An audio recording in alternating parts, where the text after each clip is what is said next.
Hi, welcome to యోఏటీవీ. తెలంగాణలో ఉపాధ్యాయ పట్టభద్రుల MLC ఎన్నికల కౌంటింగ్ ప్రక్రియ రసవత్రంగా సాగుతోంది. ఫిబ్రవరి 27వ తేదీ 2 ఉపాధ్యాయ ఎమ్మెల్సీ స్థానాలకు, ఒక పట్టభద్రుల స్థానానికి పోలింగ్ జరగ్గా ఈరోజు కౌంటింగ్ చేస్తున్నారు. అయితే ఇప్పటికే 2 టీచర్ ఎమ్మెల్సీ స్థానాల ఫలితాలు వెలువడ్డాయి. గ్రాడ్యుయేట్ రిజల్ట్స్కు ఇంకా సమయం పట్టే అవకాశం ఉంది. కాగా కరీంనగర్, మెదక్, ఆదిలాబాద్, నిజామాబాద్ టీచర్ ఎమ్మెల్సీగా బీజేపీ అభ్యర్థి మల్కా కొమరయ్య విజయాన్ని అందుకున్నారు.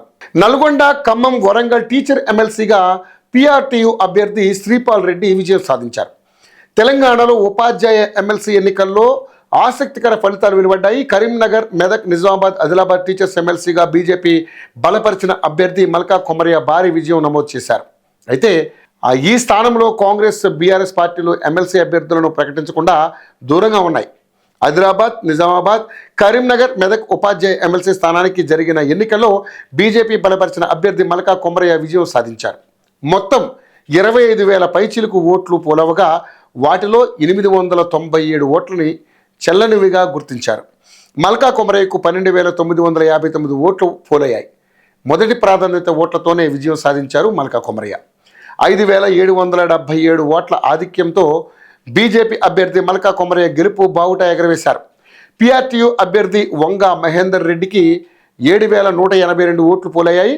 ఇండిపెండెంట్ అభ్యర్థిగా బరిలో దిగిన అశోక్ కుమార్కు 2,621 ఓట్లు పోలవగా సిట్టింగ్ ఎమ్మెల్సీ కూర రఘుత్తమరెడ్డికి 429 ఓట్లు మాత్రమే పోలయ్యాయి.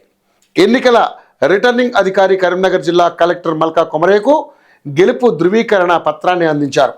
తెలంగాణలో టీచర్ సంక్షేమానికి కృషి చేస్తానని, వారి సమస్యలపై మండలిలో తన గళం వినిపిస్తానని ఈ సందర్భంగా మల్కా కొమరయ్య అన్నారు.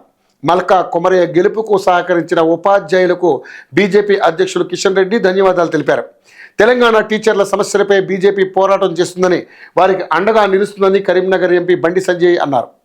మల్కా కొమరయ్య విజయం పట్ల హర్షాన్ని వ్యక్తం చేస్తూ బీజేపీ శ్రేణులు సంబరాలు జరుపుకుంటున్నాయి. అయితే బీజేపీ టీచర్ ఎమ్మెల్సీ గెలుపుకు 3 అంశాలు కలిసి వచ్చాయి. మల్కా కొమరయ్య గెలుపుకు దోహదపడ్డాయి. ముఖ్యంగా కరీంనగర్ నుండి ఎంపీగా బండి సంజయ్, నిజామాబాద్ ఎంపీగా ధర్మపురి అరవింద్, ఆదిలాబాద్ ఎంపీ గోడం నగేష్, మెదక్ ఎంపీ రఘునందన్ రావు ప్రచార పర్వంలో కీలకంగా వ్యవహరించి మల్కా కొమరయ్య విజయానికి ఎంతగానో కృషి చేశారు. మరో అంశం, ఈ జిల్లాలో ఆర్ఎస్ఎస్, విశ్వ హిందూ పరిషత్, బజరంగ్ దళ్లు కూడా సీరియస్గా బీజేపీ గెలుపుకు కృషి చేశాయి. అంతేకాకుండా కరీంనగర్, నిజామాబాద్ జిల్లాల్లో మున్నూరు కాపు, అలాగే బీసీలు ఎక్కువగా ఉండడం మల్కా కొమరయ్య గెలుపుకు బాగా కలిసి వచ్చిన అంశాలు. మల్కా కొమరయ్యని బీసీ బిడ్డగా ఓటర్లు హక్కును చేర్చుకున్నారు. దేశంలో బీజేపీ పార్టీ ఉత్తర ఈశాన్య రాష్ట్రాల్లో వరుస విజయాలు సాధించడం కూడా ఈ ఎమ్మెల్సీ ఎన్నికలపై ప్రభావం చూపగలిగింది. ఈ మధ్య రాష్ట్రంలో కులగణన అంశంపై చర్చ జరగడం వల్ల బీసీల్లో చైతన్యం రావడం వెరసి ఈ ఎమ్మెల్సీ ఎన్నికల్లో మల్కా కొమరయ్య విజయానికి దోహదపడ్డాయని చెప్పొచ్చు.